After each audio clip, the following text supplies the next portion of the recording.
Hello दोस्तों, नमस्कार। मैं हूं यश कुमार। स्वागत करता हूं आपके अपने यूट्यूब चैनल द एग्जाम में। तो आज के इस वीडियो में हम दो चरों वाले रैखिक समीकरण को प्रतिस्थापन विधि के द्वारा सीखने वाले हैं। तो चलिए हम पहले प्रश्न को समझते हैं। प्रतिस्थापन विधि, इसमें ध्यान रखिएगा कि दो चर राशियों का मान ज्ञात करना होता है, जिसमें से कि दोनों चर राशियां अज्ञात होती हैं। हमें प्रतिस्थापन विधि का प्रयोग करके इस समीकरण को हल करना है। तो प्रतिस्थापन विधि या तो समीकरण फर्स्ट में लगाइएगा या समीकरण सेकंड में लगाइएगा, दोनों से हमें उत्तर सेम प्राप्त होता है। सबसे पहले हम क्या करेंगे, समीकरण एक में प्रतिस्थापन विधि लगाएंगे। तो x प्लस वाई बराबर में 3 दिया है, समीकरण हम फर्स्ट मान लेते हैं, और x माइनस वाई बराबर में 1 दिया है, तो समीकरण कितना मान लेते हैं, समीकरण 2 मान लेते हैं। अब हम क्या करेंगे कि किसी एक समीकरण के माध्यम से हम पहले x का मान ज्ञात करेंगे, या फिर किसी एक समीकरण के माध्यम से y का मान हम ज्ञात करेंगे। आइए हम समीकरण एक से क्या करते हैं, x का मान ज्ञात कर लेते हैं या फिर y का मान ज्ञात कर लेते हैं। तो x प्लस वाई बराबर में कितना दिया है, 3। अब यहां हम क्या करेंगे, या तो x का मान y को प्रतिस्थापित करके निकालेंगे, या फिर हम y के मान को x को प्रतिस्थापित करके निकालेंगे। तो हम सबसे पहले x का मान y को प्रतिस्थापित करके निकाल लेते हैं। तो देखिए, x का मान निकालेंगे तो यहाँ से हमें प्राप्त होगा 3, यह प्लस में है तो प्रतिस्थापित करेंगे तो कितना होगा भैया, माइनस में y प्राप्त हो जाएगा। तो समीकरण इसे क्या मान लेते हैं, हम समीकरण 3 मान लेंगे। अब हम क्या करेंगे, इस x का मान हमें x माइनस वाई मिला है, यहाँ मान नहीं मिला है, यानी कि x को हम y के पद में लिख सकते हैं, x माइनस में y। तो इसी को हम क्या करेंगे, समीकरण सेकंड में रखेंगे। तो समीकरण x का मान समीकरण सेकंड में रखने पर अब यहाँ से होगा x माइनस में वाई बराबर में 1। x के स्थान पर हम क्या रख सकते हैं, 3 माइनस में वाई। तो यहाँ रखेंगे 3 माइनस में वाई, और यहाँ कितना है, माइनस में वाई बराबर में 1। इस कोष्टक को जब हम हल करेंगे तो क्या प्राप्त होगा, 3 माइनस में वाई, और माइनस में क्या हो जाएगा, वाई, और बराबर में 1।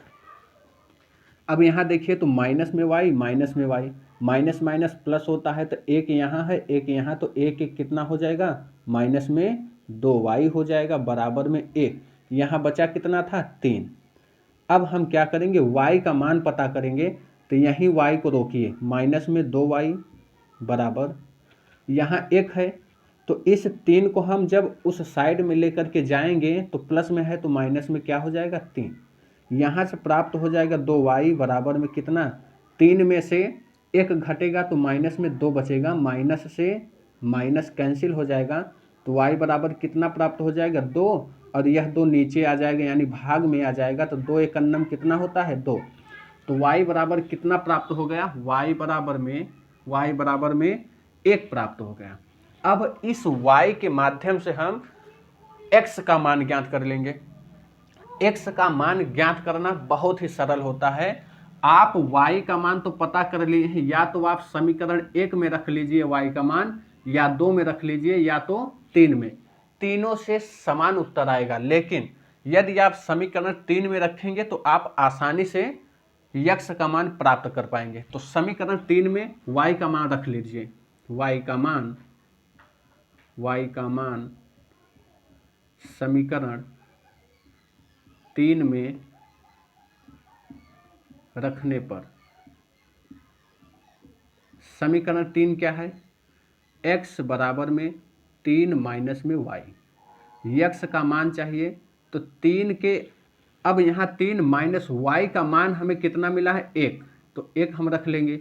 तो 3 में से 1 घटेगा, कितना बचेगा, 2, यानी x के स्थान पर क्या आएगा, 2 आएगा। तो यानी यहाँ हम कह सकते हैं कि x बराबर में 2 प्राप्त हुआ और y बराबर में कितना प्राप्त हुआ 1। उम्मीद करता हूं कि यह प्रश्न आपको बेहतर ढंग से समझ में आया होगा।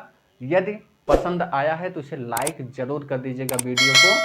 चलिए तो अब हम प्रश्न नंबर 2 को सीखते हैं। यहाँ दिया है x प्लस में 2y बराबर में 2 और x माइनस वाई बराबर में माइनस में 1 दिया है। तो हम पहले को समीकरण फर्स्ट मान लेते हैं और दूसरे को समीकरण सेकंड मान लेते हैं। अब हम इसके पहले जब प्रश्न पहला पढ़े थे तो पहले वाले समीकरण में हम प्रतिस्थापन विधि यूज करके प्राप्त किया था x का मान। आइए हम समीकरण सेकंड में प्रतिस्थापन विधि लगा करके x का मान कैसे ज्ञात करेंगे उसे देखिए। तो हम क्या करेंगे, समीकरण सेकंड में प्रतिस्थापन विधि लगाएंगे। तो x का मान हमें ज्ञात करना है तो y को प्रतिस्थापित कर दीजिए। तो x बराबर कितना प्राप्त हो जाएगा -1, माइनस में y है तो उस साइड में जाएगा, प्रतिस्थापित होगा तो प्लस में y प्राप्त हो जाएगा। इसे हम समीकरण क्या मान लेते हैं 3 मान लेते हैं। अब x का मान हम समीकरण 1 में रख लेते हैं। x का मान समीकरण 1 में रखने पर अब ध्यान रखिए 1 क्या है, x प्लस में 2y और बराबर में कितना 2। तो x के स्थान पर हम -1 प्लस y लिखेंगे। तो -1 प्लस में y और यहाँ कितना है प्लस में 2y बराबर में कितना हो जाएगा 2। यहाँ भैया देखिए कि यहाँ y है, यहाँ 2y है, तो 2 और 1 कितना हो जाएगा 3y मिलकर के हो जाएगा और प्लस में कितना है माइनस में 1 है।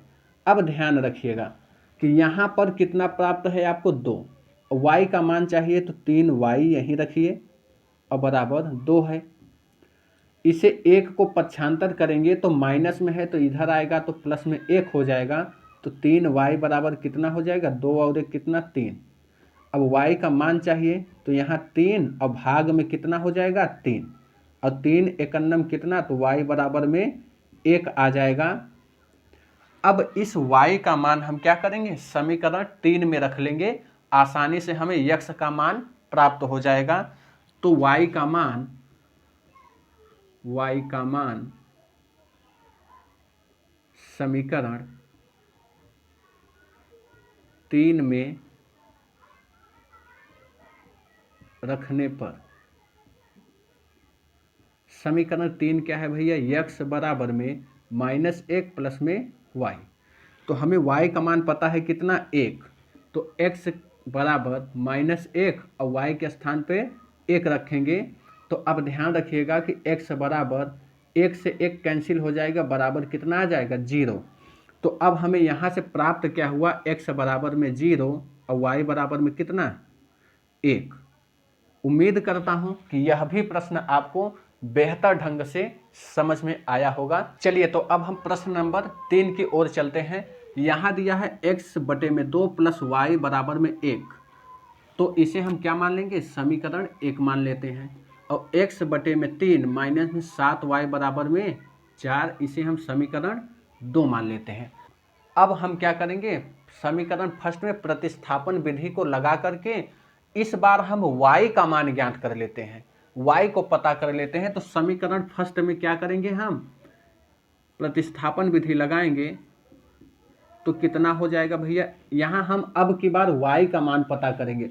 इसके पहले आप x का मान पता करके निकालते थे, तो अब हम क्या करेंगे y का मान ज्ञात करके क्या करेंगे x के पदों में लिख लेंगे। तो यहाँ पर ध्यान रखिए कि y बराबर क्या होगा, तो x वाले पद को प्रतिस्थापित करेंगे तो 1 और ये प्लस में है तो माइनस में x बटे में कितना हो जाएगा 2 हो जाएगा। अब हम क्या करेंगे जहाँ y होगा वहाँ हम क्या रखेंगे 1 माइनस में x बटे 2, या फिर इसे और हल कर लेते हैं। तो हल करेंगे तो कितना हो जाएगा यह 2 एकन्नम 2 माइनस में x बटे में कितना आ जाएगा 2 आ जाएगा। तो हम y बराबर में अब क्या करेंगे 2 माइनस में x बटे 2 का प्रयोग करके क्या करेंगे इसका मान रखेंगे। तो इसे हम रखेंगे समीकरण 3 में। अब हम y का मान जब भी रखेंगे तो y के स्थान पर क्या रखेंगे 2 माइनस में x बटे में 2। अब हम इसे y का मान समीकरण 2 में रख लेते हैं। तो y का मान y का मान समीकरण 2 में रखने पर, समीकरण 2 क्या है, x बटे में 3 माइनस में 7y बराबर में 4। जहाँ y होगा हम क्या रखें, 2 माइनस में x बटे में 2 रखेंगे, तो x बटे में यहाँ 3 हो जाएगा माइनस में 7, y के स्थान पर क्या रखेंगे, 2 माइनस में x बटे में कितना भैया 2 बराबर में क्या है आपका 4 है, तो 4 हम यहाँ लगा देंगे। अब इसे हम हल करेंगे तो यहाँ क्या होगा, x बटे में 3 माइनस 7 का गुणा हम इस कोष्टक में कराएंगे तो 7 दूना में कितना हो जाएगा 14, प्लस माइनस में माइनस हो जाएगा और माइनस माइनस प्लस हो जाएगा, तो 7 एकन्नम 7x और बटे पूरा कितना हो जाएगा 2 हो जाएगा। उम्मीद करता हूँ कि यहाँ तक आपको समझ में आया होगा और बराबर में 4 यहाँ हो जाएगा। अब इसे हम हल करते हैं, तो यहाँ जब हल करेंगे तो क्या करेंगे, हम 3 और 2 का एलसीएम लेंगे, 3 और 2 का एलसीएम लेंगे तो कितना प्राप्त हो जाएगा 6 प्राप्त हो जाएगा। अब हम 3 से भाग लगाएंगे किसमें 6 में, तो 3 दूना में 6 यानी 2 बार गया, तो 2 का गुणा हम x में करेंगे तो कितना प्राप्त होगा 2x प्राप्त हो जाएगा। यहाँ माइनस का साइन है तो माइनस हमने लगा दिया। अब क्या करेंगे कि इस 2 का हम क्या करेंगे, इस 6 में भाग लगाएं तो 2 तिया में कितना हो जाएगा 6, तो 3 का गुणा हम इस दोनों में करेंगे यानी 14 तिरिक कितना हो जाएगा 42 हो जाएगा, और 3 का गुणा इसमें भी करेंगे तो प्लस में कितना हो जाएगा 7 तिरिक में 21 यक्स हो जाएगा और बराबर में 4 आपको पता है। अब क्या करेंगे, यहाँ जोड़ लेंगे हम, तो 21 में 2 को जोड़ेंगे कितना हो जाएगा 21 और 2 23 यक्स हो जाएगा और माइनस में 42 बराबर में 4 और पूरे के बटे में क्या है 6। यहाँ अंश बटे हर है तो अंश बटे हर करके हम तिरछा गुणा का प्रयोग करेंगे, तो 1 का गुणा हम 23x माइनस 42 में करेंगे तो प्राप्त होगा 23x माइनस में 42 और बराबर 6 चौक कितना हो जाएगा 24। यहाँ बना कितना 23x तो बराबर 24 और माइनस में है तो प्लस में 42 हो जाएगा। अब इसे हम जोड़ लेंगे, 23x बराबर 42 और 24 को जोड़ेंगे जब तो 4 2 6 हो जाएगा और 4 2 6 हो जाएगा। अब यहाँ पर हमें x का मान प्राप्त हो गया कितना 66 बटे में क्या यह 23 आ जाएगा। अब जब हमें x का मान प्राप्त हो गया 66 बटे में 23, x का मान चाहे समीकरण 1 में रख लीजिए, चाहे समीकरण 2 में रख लीजिए और या फिर चाहे समीकरण नंबर 3 में रख लीजिए, आपको x का मान पता है तो y का मान आसानी से निकलेगा। लेकिन मैं कहूँगा कि हमेशा आप समीकरण नंबर 3 में रखेंगे, क्योंकि यहाँ y का मान चाहिए तो y के फॉर्मेट में हमें सारी चीज़ें मिली हुई हैं, तो x का मान क्या करेंगे, x का मान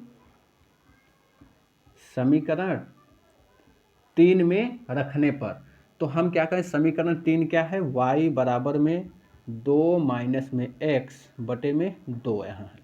अब ध्यान रखिए जहाँ x है वहाँ क्या रखेंगे 66 बटे में 23, तो 2 माइनस में 66 बटे में कितना आ जाएगा 23 और पूरे के बटे में कितना भैया 2 यहाँ है तो 2 हम लिख लेंगे। अब क्या करेंगे, इसे आप अगर आसानी से हल करो तो 23 दूना कितना हो जाएगा 46 और माइनस में यह 66 हो जाएगा। अब यह 3 नीचे आ जाएगा, तो 3 जब नीचे आएगा तो यहाँ बनेगा कितना 23 और गुणा में 2 बराबर कितना y। तो जब हम y का मान ज्ञात करेंगे तो y बराबर क्या हो जाएगा, 66 में से 46 को घटाएंगे तो माइनस में कितना होगा 20 प्राप्त होगा और बटे में कितना 23 दूना 46। अगर यह कट रहा है तो काट लीजिए, 2 दहम्मा 20 और 2 से काटेंगे तो 2 दूनी 4 2 तिया में 6, यानी y बराबर में माइनस में 10 और बटे में कितना आ गया 23। यह y का मान है और यह क्या है x का मान है। यदि यह वीडियो आपको पसंद आता है तो इस चैनल को ढेर सारा प्यार दीजिएगा